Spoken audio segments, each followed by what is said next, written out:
مستدرک للحاکم کی جلد نمبر 3 اور مسند امام احمد بن حنبل کی جلد نمبر 6 کے اندر اما عائشہ صدیقہ رضی اللہ تعالی عنہا سے روایت منقول ہے۔ اما جی فرماتی ہیں کنت ادخل بیتی الذی دفن فیہ رسول اللہ صلی اللہ علیہ وسلم و ابی فادع ثوبی۔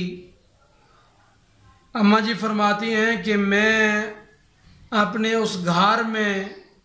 جب بھی داخل ہوتی کہ جس گھر میں نبی پاک علیہ السلام اور میرے والد ابو بکر صدیق رضی اللہ تعالیٰ عنہ مدفون ہیں، تو جب بھی داخل ہوتی فرماتی ہیں فادع ثوبی، تو میں پردے کا کپڑا اتار دیتی۔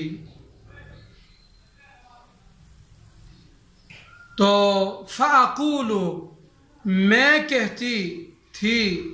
انما ہوا زوجی و ابی، کہ یہاں جو ہستیاں مدفون ہیں وہ میرے شوہر ہیں یعنی نبی پاک علیہ السلام، اور میرے والد ہیں یعنی ابو بکر صدیق، اور والد اور شوہر سے پردہ نہیں ہوتا۔ فرماتی ہیں میں جب ان کی بارگاہ میں حاضر ہوتی ان کے مزار شریف پر، تو میں اپنا پردہ اپنے چہرہ مبارک سے ہٹا دیتی، یعنی پردے کا اہتمام نہ ہوتا۔ لیکن فلما دفن عمر معہم،